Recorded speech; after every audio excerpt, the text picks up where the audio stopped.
Have the showers cleared with them the dark clouds that have hovered over the Delhi Capitals all through this IPL? They have restricted Kolkata Knight Riders to 127, a total that was only reached after 19 runs came of Andre Russell's blade in the final over. You're watching Visit Saudi presents ESPNcricinfo T20 Timeout, joined by Tom Moody and Amol Muzumdar. What do you make of that first innings, Tom?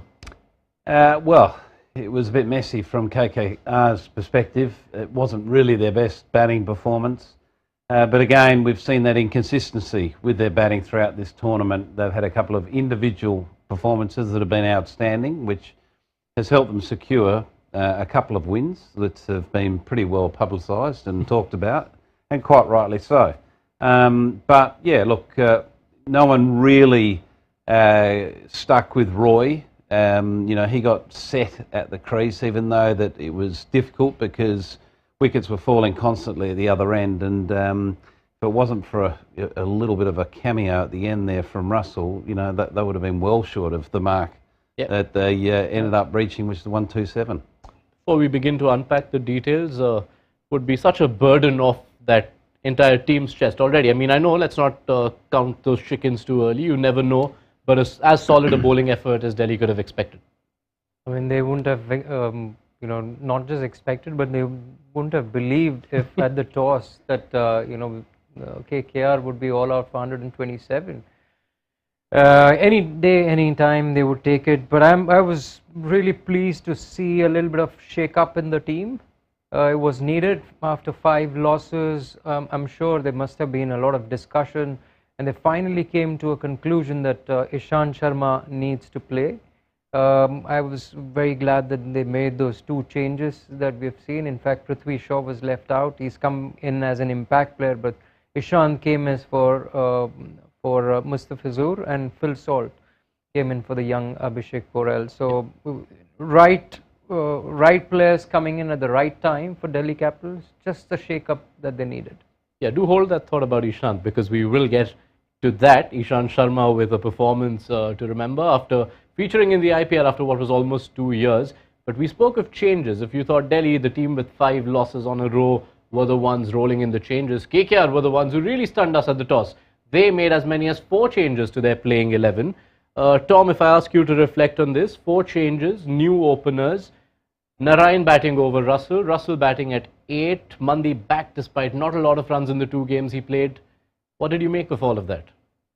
I can't make of anything of it, to be honest with you. It's, I find, it fascinating, and I'd love to sort of sit down with the selectors and sort of work out exactly what their thinking was on a lot of those decisions. I can understand the one of either Roy or Das coming into the side, because Gurbaz, I think, had sort of had his run and it hadn't quite sort of grabbed it with both hands. He had 1 half century, which was an important innings, but apart from that, there was a number of low scores. But yeah, it is sort of hard to sort of work out why they would make so many changes. Maybe it's based around overhead conditions, and maybe it's based around some injuries that we don't understand. But not having either Ferguson or Southey in that bowling attack really fascinates me around that decision.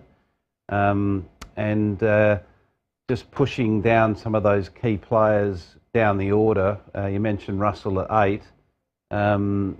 It just, why would you bat Mandeep Singh in front of Rinku Singh? You got a player that's running hot who's clearly a very, very exciting player, and you're pushing him out the back end of the innings.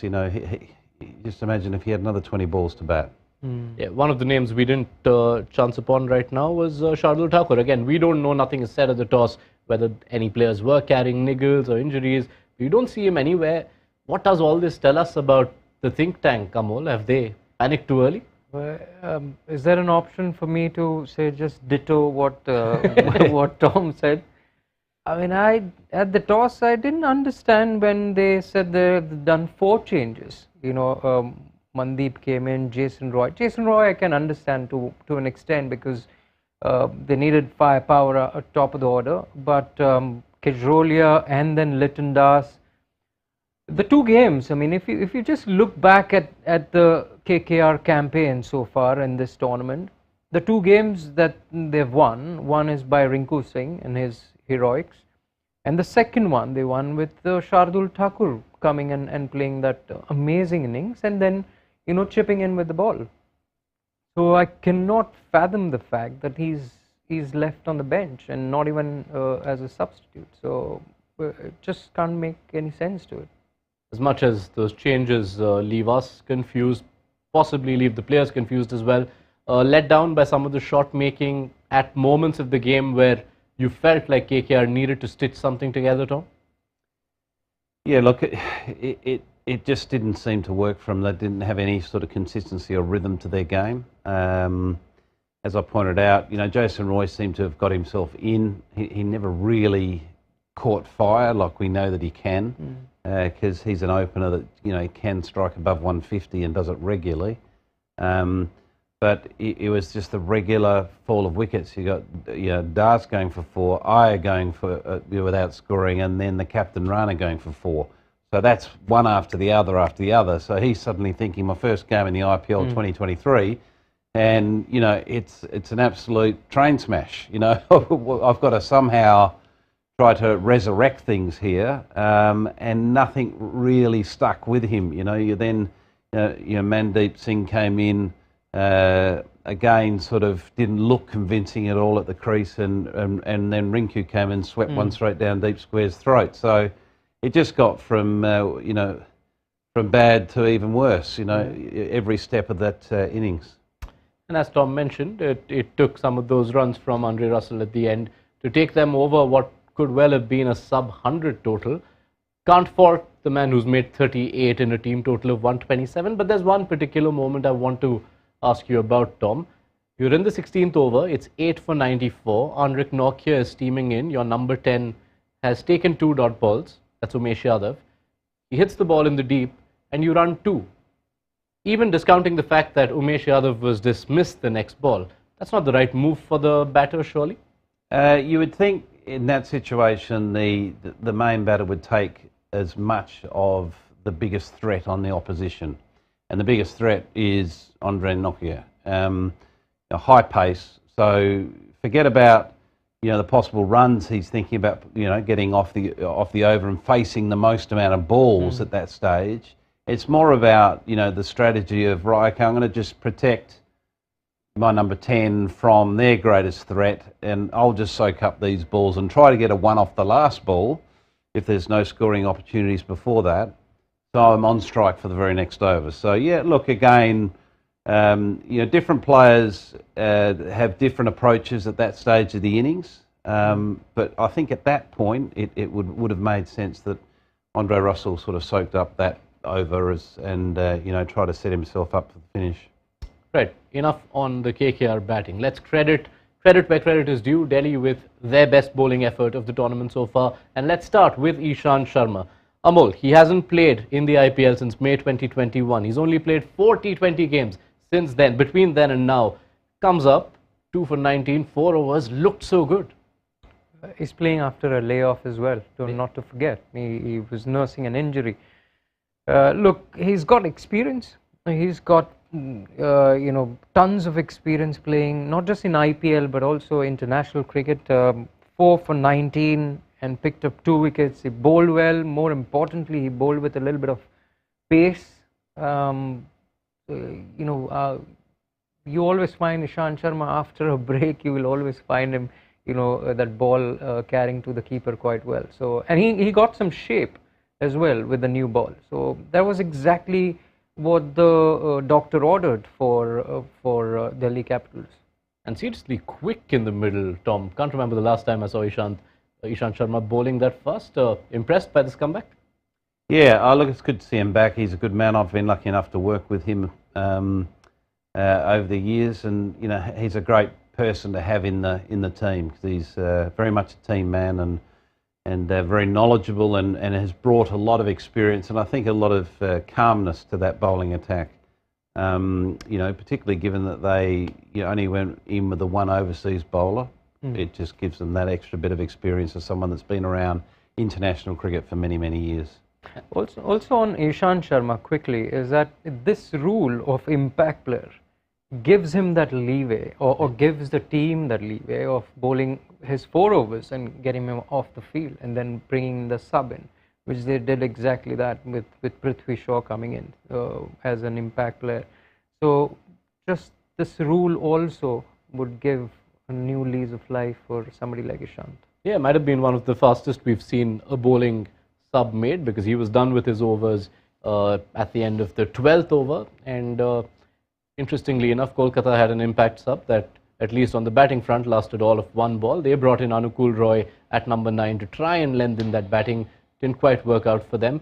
But a word, Tom, on the Delhi bowling on the whole. It's they've been somewhat spared the spotlight because all the attention has been focused on the Delhi batting through these 5 losses. But just everyone delivering, all figures look impressive. Mukesh Kumar 1 for 34, but that's after the 19 that Russell took off him in the last over. So commendable bowling effort from them. Yeah, good all-round performance, helped by, a pretty diabolical batting performance. And let's don't, hide the fact that, as well as Ishant bowled, he bowled at a situation when a team's 4 or 5 down for nothing, and he got his overs done. So yes, it was a good bowling performance. Good to see Akshar Patel bowl. He didn't bowl his full quota, but he bowled 3 and picked up a couple of wickets for 13 runs. So that's a good return for him. He needs to be bowling in this side, I believe. They need all his all-round capabilities. Andre Nokia doing what he does well, and that's bowling high pace and picking up, a couple of wickets. And Kuldeep, I thought again was impressive. It's good to see him back, bowling confidently. He had that little spell where he just lost his way from a bowling perspective, just lost his confidence, and he seems to be back playing with a smile on his face, which is great to see. Yeah, and continuing to love his reunions with this KKR team. Took 4 first both times he met them last season, and now 2 for 15 in his 3 overs here. Batter's almost out in the middle. Anyone fancying KKR tonight? Not tonight. No, not for me tonight. I think Delhi Capitals are going to secure some points this evening. So Delhi, Amol, I will point out, the last time Delhi were playing, you were with me, and it was against RCB, and we felt that if they don't win then, they might never win again.